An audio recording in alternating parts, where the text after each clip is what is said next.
Grip socks are great, but why pay up to $40 for a single pair when you can pay a lot less? Stop wasting money and get yours for just $14.99 a pair at puregripsocks.com.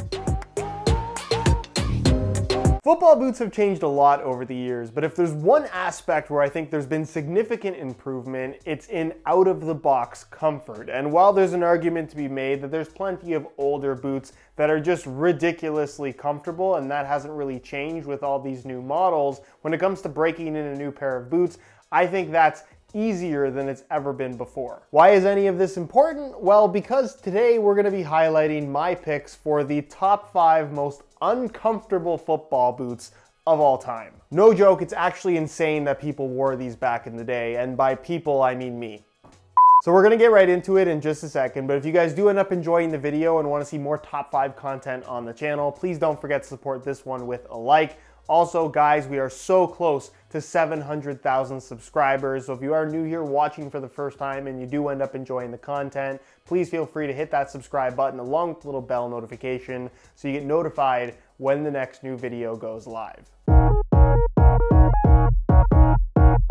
So the least uncomfortable of the most uncomfortable is the Adidas F50.8 Tune-It, which is a pretty iconic football boot because it's so visually distinctive. I particularly love it in this white, black, and gold colorway. But what made it such an uncomfortable football boot is predominantly the Alesclar technology that Adidas chose to implement through the heel and midfoot, which, as you can see, and your eyes are not deceiving you, is translucent plastic with little cutouts on the inside that make it extra sharp against the back of your heel. And as you would expect, hard plastic directly against the back of your heel is not a recipe for comfort. And in fairness to Adidas, this plastic material isn't as hard as you perhaps might expect it to be, but that doesn't forgive the fact that they created a heel liner without an actual heel liner and then added these little circular cutouts that's actually pretty sharp to the touch, almost guaranteeing that you were going to get some kind of a blister just based on the little bit of friction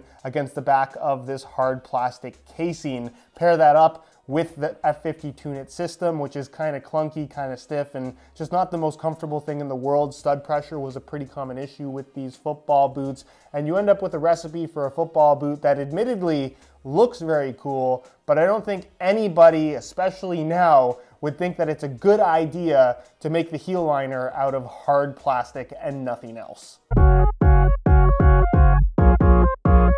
The only limited edition football boot to make this list is the Nike Greenspeed, a football boot that is made almost entirely out of unique recycled materials, limited to just 2012 individually numbered pairs. There was so much hype around this boot, they sold out instantaneously.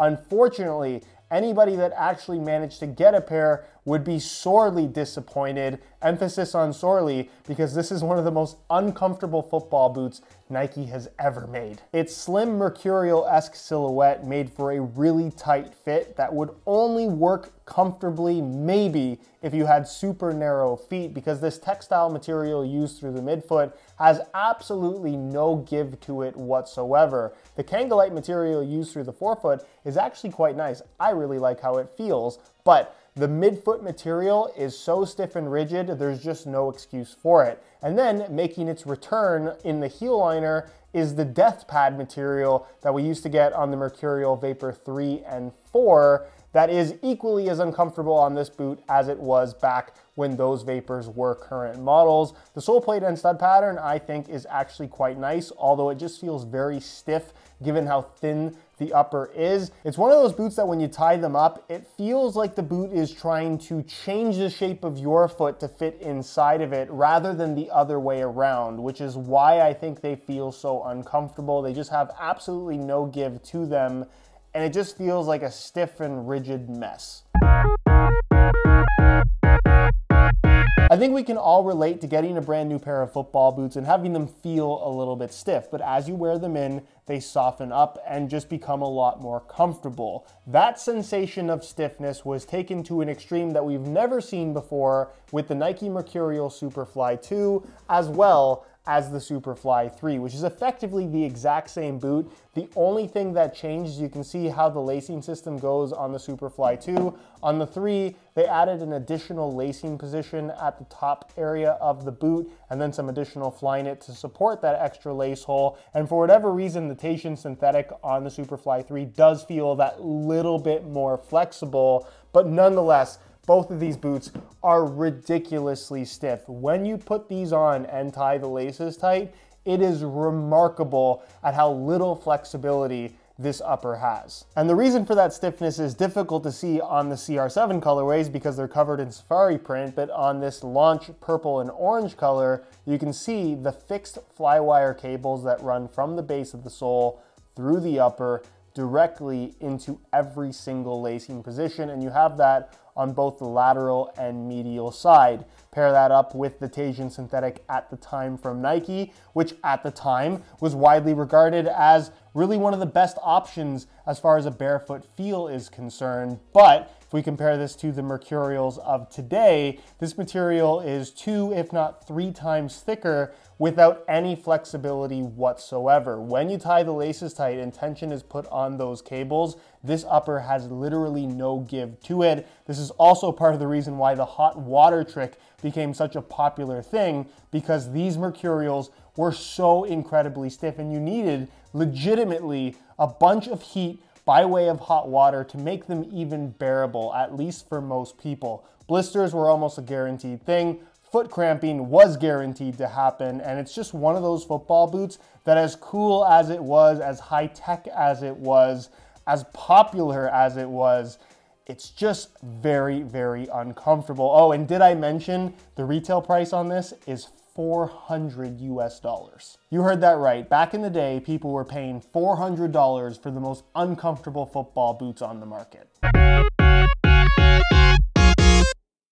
The Nike Mercurial Superfly 1 is a football boot that absolutely destroyed my feet as a kid. I was so excited to get a pair. The retail price was $350. I managed to find a pair on sale for $100 off, which was still way too expensive for me at the time.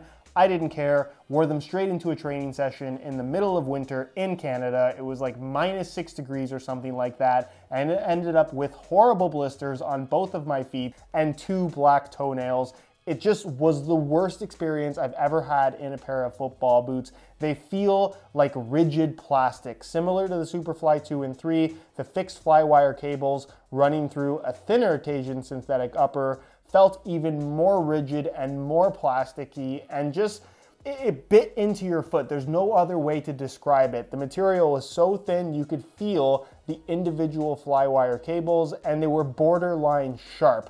Not to mention, the boot as a whole has no padding to it whatsoever, especially through the heel liner, which means that you're just very much exposed for rubbing and blistering and discomfort in general. It's just one of those football boots that looks extremely cool. It meant a lot for the football boot industry from a technology standpoint at the time, with the carbon fiber sole plate, the holes in the studs, the lightweight construction, the flywire cables. The general design of the boot still looks modern even by today's standards, but from a comfort standpoint, it's just one of the most uncomfortable football boots ever. I know people love the Superfly series now, but it really wasn't until the Superfly 4 that the Superfly was at all a wearable product.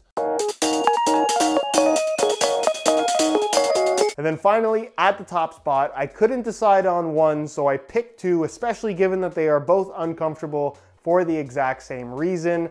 The Nike Mercurial Vapor 3 and the Nike Mercurial Vapor 4. 2 football boots that caused me so much pain, so much bloodshed as a child, that I can't believe I put up with them for as long as I did. The blistering was so bad that some stores implemented basically a contract that you had to sign saying that you knew that these boots were going to give you blisters, and when they do give you blisters, you can't bring them back to the store and complain in an attempt to return or exchange them, because you knew when you signed this contract that this was going to happen. But people bought them anyways. Young Josh bought them anyways. I don't know what I was thinking. The amount of tape that I used on my ankles and heels to make these even at all manageable to wear for any extended period of time, It blows my mind, and it really goes to show how far along the Mercurial series has come, because they've had some rough years. And I know there's gonna be some upset people here, because some people absolutely adore the Mercurial Vapor 3, and understandably so. This is visually one of the best looking football boots I think Nike has ever made. And the fit of the boot, especially if you have a slimmer foot, is really impressive. It just has almost the perfect speed boot silhouette. However, this foam material running through the heel liner and along the side of the ankle grips your heel so firmly that it just straight up rips the skin off. And then when you pair that up with what is a very plasticky synthetic material in the Teijin synthetic used on the Vapor 3 at the time, and the stiffer sole plate that it has,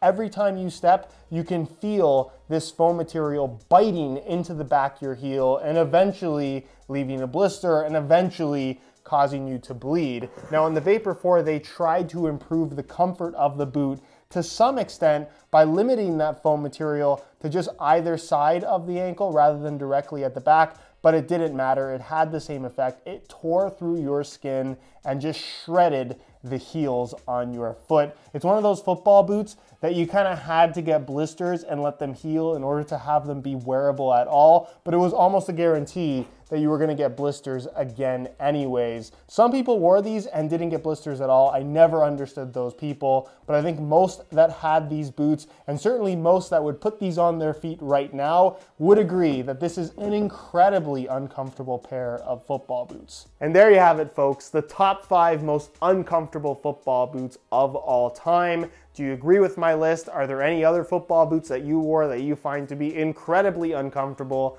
Let me know your thoughts down below in the comment section. If you guys enjoyed this video, please don't forget to support it with a like. If you have any questions regarding any of these boots, feel free to leave them down below in the comment section. If you're not subscribed to the channel already, make sure you hit that subscribe button along with the little bell notification so you get notified when the next new video goes live. You can find all my social media information linked down below in the description as well. And other than that, guys, thank you so much for watching, and we'll see you in the next one.